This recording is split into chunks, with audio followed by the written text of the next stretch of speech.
और फिर घोषणा कर रहे हो, अरे तुम्हारे पुरखे भी ज्योतिषी नहीं रहे, तुम्हारे पुरखे भी ज्योतिषी नहीं रहे जो सच्ची बात घोषणा कर सकें कि हम 400 पार करेंगे। इसका मतलब कहीं ना कहीं बेईमानी करोगे, इसका मतलब कहीं ना कहीं कि अरे मुझे बताओ ना करके ठप्पा लगाते हैं। फिर तुम अपने यहाँ क्यों ईवीएम चलाते हो भाई? तुम यहाँ ईवीएम से वोट क्यों मांग रहे हो? जिसमें मोदी साहब कह रहे हैं कि आज भी विदेशों में जनता भले ही अनपढ़ है, कागज पे नामों की लिस्ट है, उसको देख करके ठप्पा लगाते हैं। फिर तुम अपने यहाँ क्यों ईवीएम चलाते हो भाई? तुम यहाँ ईवीएम से वोट क्यों मांग रहे हो? तो माननीय बहन जी भी राजनीतिक क्षेत्र में बिल्कुल कोरी सलेट थी। उसी तरीके से दिल्ली की पश्चिमी दिल्ली लोकसभा क्षेत्र पर जो कैंडिडेट हैं वो भी बिल्कुल कोरी सलेट हैं।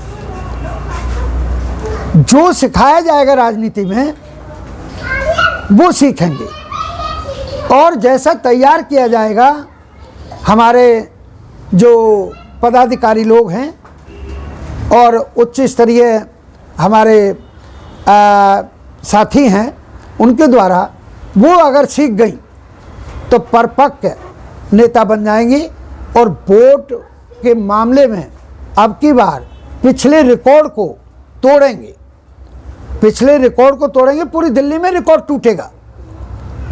उसी तरीके से दो मुस्लिम लोग हमने तो बड़ा जातीय समीकरण, वोटों के आधार का समीकरण, दूसरे दल से आए हुए मंत्री को टिकट देना, ये बहुत उच्च कोटि की नीति है। और उसी के आधार पर जो मैं बात कर रहा हूँ यही एक स्टार प्रचारक का काम होता है। और जो हमारी दिल्ली की जनता है वो अब जान गई है। हम लोग बात कहते हैं, जब हम जाकर के लोगों को समझाने का प्रयास करते हैं तो लोग कहते हैं बाबूजी अब हमारी समझ में नहीं आ रहा क्या कि दिल्ली सरकार के जो मुख्यमंत्री हैं वो लोग 200 यूनिट फ्री दे रहे हैं, तो वो अपनी जेब से दे रहे हैं क्या? वो अपनी जेब से तो नहीं दे रहे। अरे हमारा ही पैसा दूसरों को बांट रहे हैं। हमारे लिए मिल रहा हो 200 यूनिट के रूप में अलग बात है। कैसे कि बिजली कंपनी से बिजली फ्री नहीं मिल रही है, बिजली कंपनी को उसके बिजली के कीमत के हिसाब से पैसा का भुगतान हो रहा है, लेकिन जो फ्री जा रही है बिजली वो सबको जा रही है, 200 यूनिट तक के जितने भी कस्टमर हैं। अब जो बिल का पेमेंट हो रहा है कंपनीज को, वो अनुसूचित जाति जनजाति के कल्याण जो कोष है, जो वेलफेयर फंड है, उस पैसे से भुगतान हो रहा है। तो पैसा किसका हुआ? वर्ग विशेष के कल्याण का हुआ। उसका जो मतलब फायदा कौन उठा रहा है? पूरा 100% उठा रहा है। मुझे एक बात बताइएगा, ये बात अब हमारी समझ में नहीं आ रही क्या कि अगर हम जीडीपी का बात कर लें और हम वोट परसेंटेज की बात कर लें तो वोट हमारा ज़्यादा है, बिल्कुल। जीएसटी भी हम ही ज़्यादा देते होंगे, हाउस टैक्स भी हम ज़्यादा देते होंगे, और वोट भी हम ही ज़्यादा देते हैं। लेकिन नालायकी हो रही है, जाने में अनजाने में वोट गलत जो कास्ट करते आए लोग वो अब अपनी गलती मान रहे हैं और कह रहे हैं साहब हम साहब का सिद्धांत समझ गए हैं कि अब हम नालायकी नहीं करेंगे। तो भैया लायकी का परिचय दो।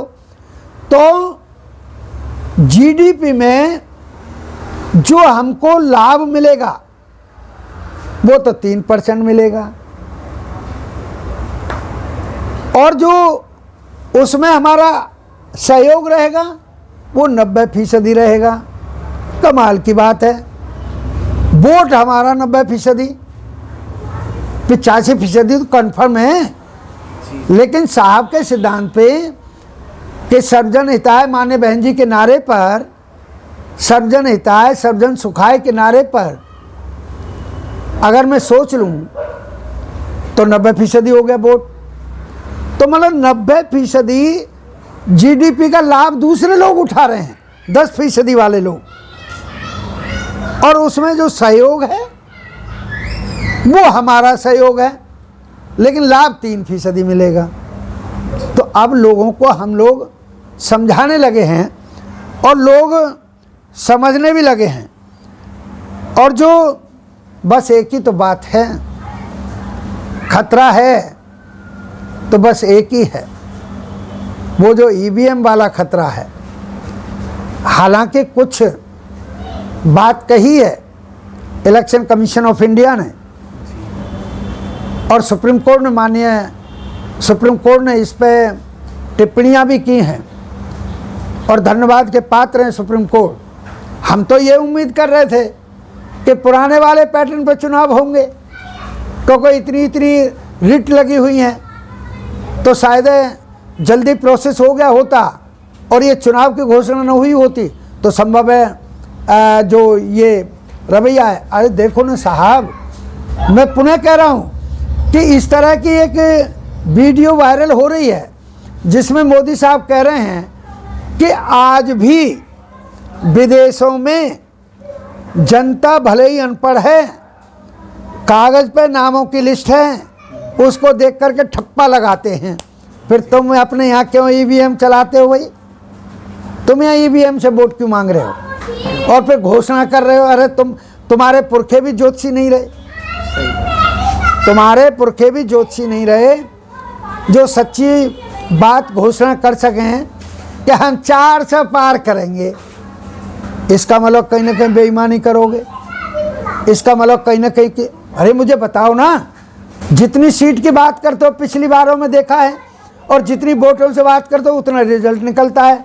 तो मैं तो माननीय न्यायालय को भी आपके माध्यम से अपना अनुरोध कर देना चाहता हूँ कि तो फिर कितने ज्योतिषी हैं? अरे इनसे बड़े ज्योतिषी तो हमारे बाबा साहिब रहे हैं। बाबा साहिब ने मार्च 1956 में कह दिया था, जब संसद प्रांगण में वो घूम रहे थे और कांग्रेस के नेता ने जब ये कहा कि भाई अम्बेडकर आज तुम बहुत हंसी खुशी नज़र आ रहे हो, क्योंकि बाबा साहिब का चेहरा चिंतित रहा है, कभी हंसी खुशी उनके चेहरे पर नहीं आई है। तो जब उनसे ये बात कही गई तो उन्होंने कहा कि हाँ आज मैं खुश हूँ। क्या खुश हूँ?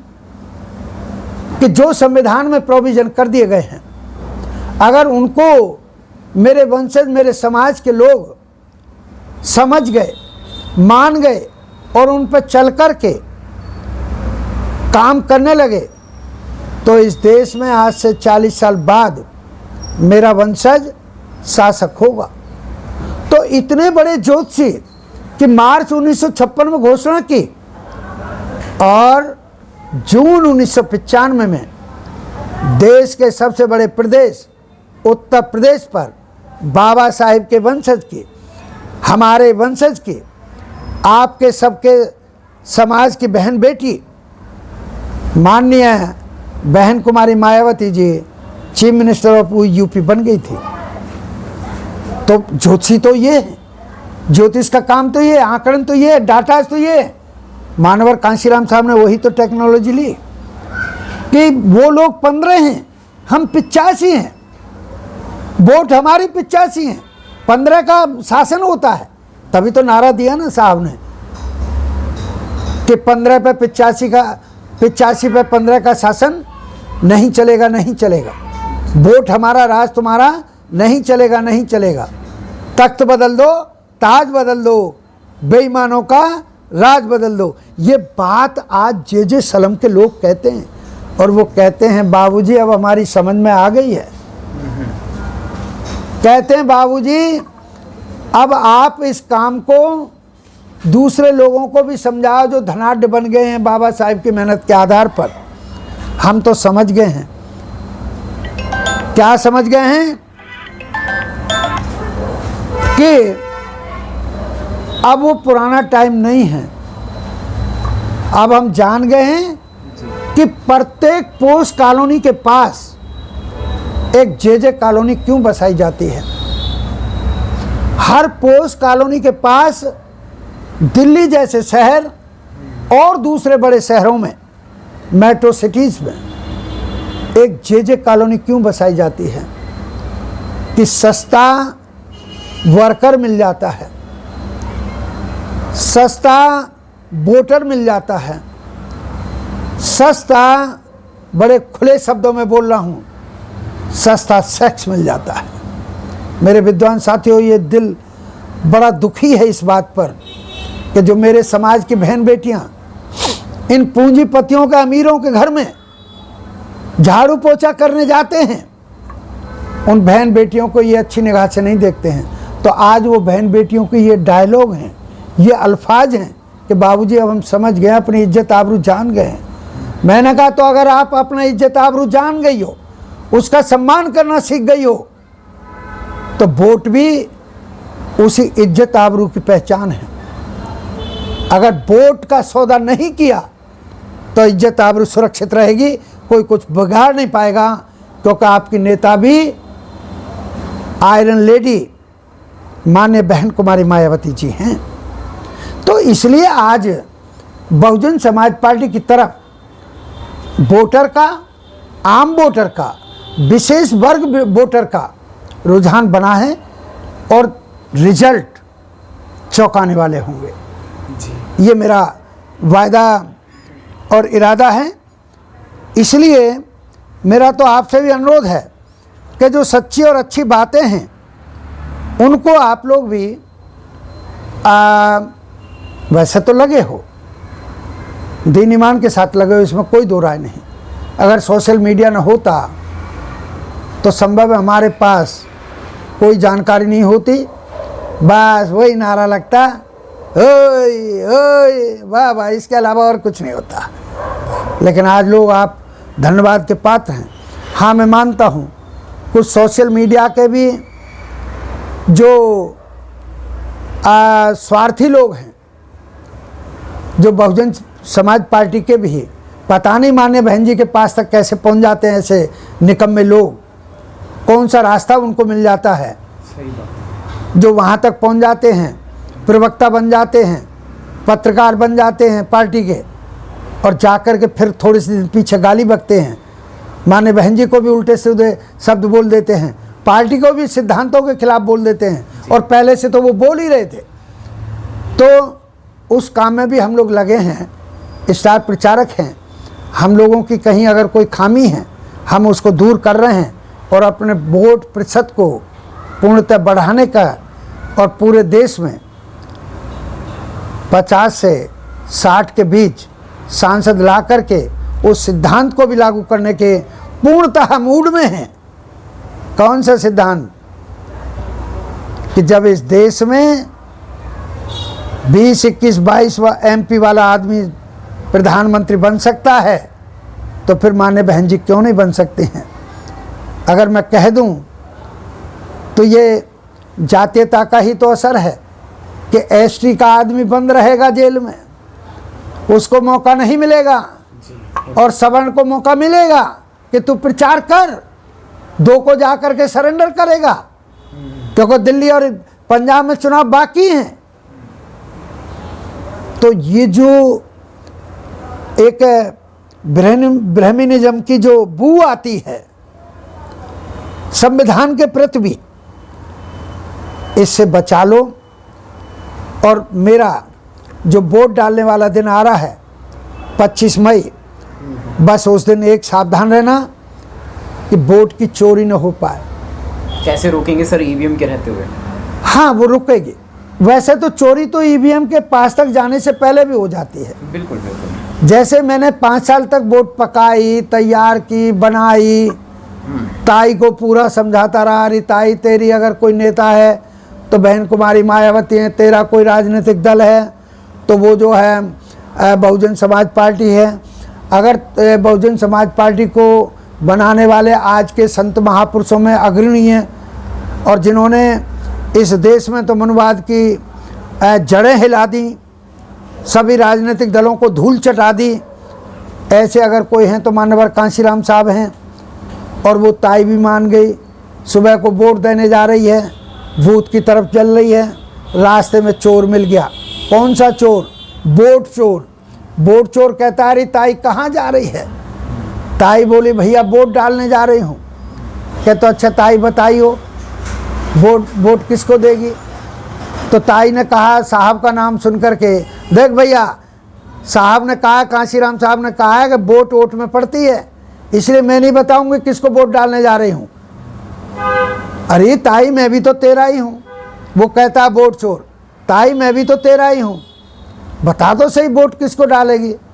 तो वो कहती है कि भैया रात वो हाथी वाले आए थे और वो कह गए थे कि भाई पश्चिमी दिल्ली से लेकर के पूर्वी दिल्ली तक, उत्तर पश्चिमी से लेकर के साउथ दिल्ली तक, सारी पूरी दिल्ली में वोट जो है हाथी वाले खाने का बटन दबाना। तो भैया देख मैं तो पश्चिमी दिल्ली में ही आती हूँ वोटर, और वो कह कर के गए हैं कि हाथी वाले खाने का बटन दबाऊंगी मैं तो वो वोट चोर क्या कहता, बड़ा शांत स्वभाव है, ए ताई वो कोई जीतेंगे, चल हाथ पे डालना। आए है बहुत साहब, मैंने 5 साल तक वोट बनाई, तैयार की, समझाई और बूथ पर जाने के लिए तत्पर कर दिया, और मेरे वोट की चोरी रास्ते में हो गई। तो हम लोगों को बीइंग ए स्टार प्रचारक ये भी समझाने का काम कर रहे हैं कि अगर उन बहन बेटियों को भी, जिन्होंने बहन बेटियों ने ये कहा कि अब बाबूजी हम इज्जत आबरू का परिभाषा जान गए हैं, अर्थ जान गए हैं, अब हम मान और अपमान का अंतर समझ गए हैं, हम स्वाभिमान की ज़िंदगी सम्मान के साथ जीना चाहते हैं, तो उस तरीके से अब वोट को चोरी नहीं होने देना है किसी भी कीमत पर। हमें चाहे बूथ के गेट तक जाना पड़े और अंदर जो पोलिंग एजेंट बैठे हैं उन पर भी कड़ी निगाह रखनी पड़े, और फिर जो पोलिंग पार्टी है उस पर भी कड़ी निगाह रखने का जो हमारे ऑब्जर्वर हैं, हमारे पोलिंग एजेंट हैं, हमारे कैंडिडेट हैं, वो जाकर के उनको देखेंगे और कड़ी निगाह रखेंगे, और अगर कहीं पर भी कोताही पाई गई तो हम बख्शेंगे नहीं कानून के माध्यम से, कानून के रास्ते से। हम बदतमीजी में यकीन नहीं करते हैं, हम गाली गलौच में यकीन नहीं करते हैं। कानून अभी जिंदा है, अभी संविधान जिंदा है, अभी सुप्रीम कोर्ट जिंदा है। हम वहाँ तक बात ले जा करके हम बख्शेंगे नहीं। जैसे उदाहरण के लिए मैं ये तो नहीं कह रहा किन के साथ हुआ, लेकिन चंडीगढ़ का उदाहरण सर्वोपरि है कि वहाँ पर जो चुनाव का रिजल्ट घोषित करने वाला आदमी था, जिसने वोट काउंट की, उस आदमी ने बेईमानी किया। आज उसको नौकरी भी जाएगी और जेल में भी चला गया होगा, और नहीं तो जाने को तैयार होगा। तो ऐसे हम लोग भी किसी पोलिंग पार्टी के सदस्य को, और हम किसी भी अन्य दल के पोलिंग एजेंट को हम बख्शेंगे नहीं। या बाहर 200 मीटर की दूरी तक कोई यदि बकवास करता हुआ पाया गया तो हम उसे भी बख्शेंगे नहीं, उसके खिलाफ भी हम FIR लॉन्च कराएंगे। जी, सुबीर से बहुत बहुत शुक्रिया।